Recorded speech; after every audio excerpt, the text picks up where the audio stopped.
Breaking news tonight as a police incident has closed the area of South 40th Street at Commonwealth Drive. Our own Leah Rainwater joins us from the scene live with details. What can you tell us right now, Leah? Yeah, Charles, as you had said, I'm right at the scene along Commonwealth Drive, just beside Menards and Reed Chevrolet. As you can see behind me, all of these flashing lights and the crime tape. Now, this is a police response that you would never have guessed, honestly. It was a car crash call that happened just after 9 o'clock that turned into a shooting. Now, one woman was sent to the hospital with injuries. We'll have more updates for you on newspressnow.com. And our top story tonight, News Press Now's Chris Fortune was at the convenience store bright and early this morning, and that's exactly where we find our own Charles Christian this afternoon. Good evening, Charles. You know, it's been pretty packed the entire morning, as Chris reported, but is that still the case right now? It is. You almost caught me snacking hot off the roller. Okay, I did it as a prop, but I'm going to eat this very soon. It is incredibly busy. People are moving in and out. Behind me, as you can see, we were outdoors for the early two shows, and folks are just still lined up at the places for gas. Live from downtown St. Joseph, you're watching News Press Now.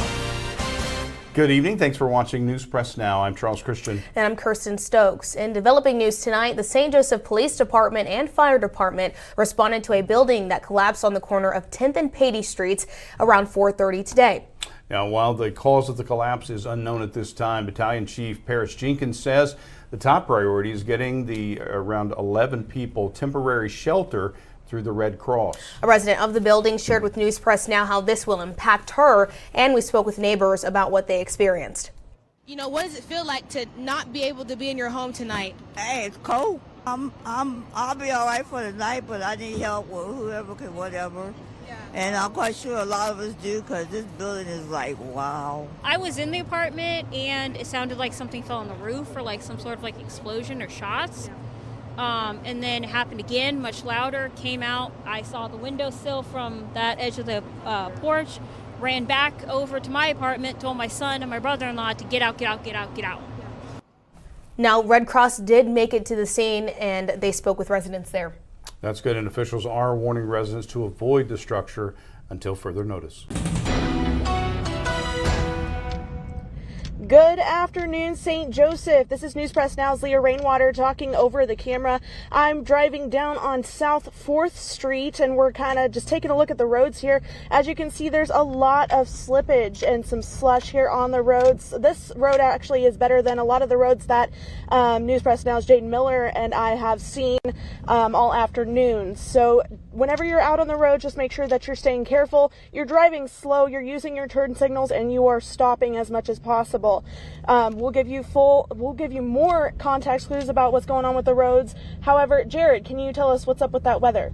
We have an update on a multi-vehicle crash near the intersection of Pear and South 28th Streets that occurred late Tuesday night.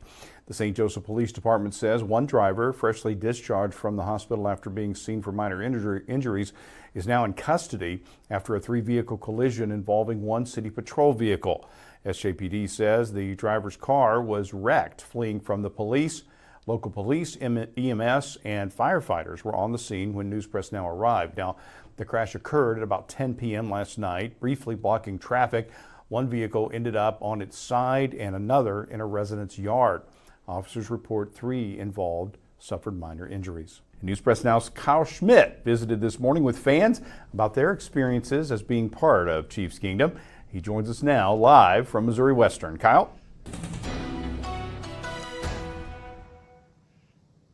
Yes, thank you, Charles. I had a great time this morning talking with a bunch of fans from different eras with the Chiefs fandom. They start with the Lenny the Cool Dawson when he was throwing the pigskin, all the way down to the Patrick Mahomes and Andy Reid era we are in right now. No matter where the fandom started, they all have one goal in mind, and they are going into the season confident. Take a look. The St. Joseph Police Department has provided an update following the police incident near 27th and Mitchell this morning. News Press Now's Jenna Wilson joins us live with additional information on this situation. Good evening, Jenna.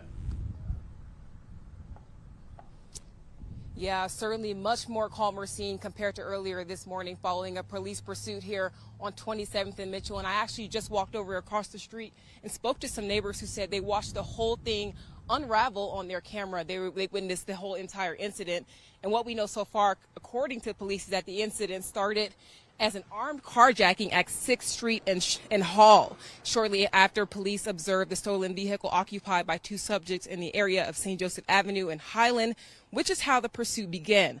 A subject in the vehicle began firing a gun at the officers pursuing them, and the stolen vehicle then proceeded to crash on 28th and Mitchell, where the suspects both exited the vehicle. One person was taken into custody, but police say the other person ran to the 2500 block where an officer-involved shooting occurred. Both of the suspects were transported by EMS to a local hospital, where one subject was treated and released and the other was pronounced dead. This occurred at multiple locations, multiple times throughout the city of St. Joseph. Very dangerous situation. The subject fired shots actually right in front of the city hall in St. Joseph, creating an extremely dangerous situation to this community, to the public. At this time, we're aware of several buildings that were struck by gunfire during the pursuit. And as standard protocol, police did mention that every officer involved in this incident will be placed on administrative leave as the Highway Patrol continues to investigate this situation. But in the meantime, the police chief is reiterating anyone with information surrounding this incident that can be helpful should reach out to the department with those details. Reporting live from 27th and Mitchell, I'm Jenna Wilson. Back to you in the studio. Well, like we mentioned earlier, the Missouri Western's Jazz Band is bringing sounds of the season at East Hills Shopping Center. Let's check back in with our own Jasmine Knight, who is there listening to all the action. Jasmine. We are back here at East Hills Shopping Center, where the Missouri Western Jazz Band is right behind me playing a little holiday concert. As you can see, we have guests right here just enjoying the music, and then we have the Missouri Western Band up at front, and they're doing a little bit of smooth jazz and also a little bit of the holiday classics. Go ahead and take a listen. Right now, they are performing Feliz Navidad, and for those who still want to see it, you have time to come out and check it out. Reporting at East Hills Mall, I'm Jasmine Knight. Back to you guys in the studio.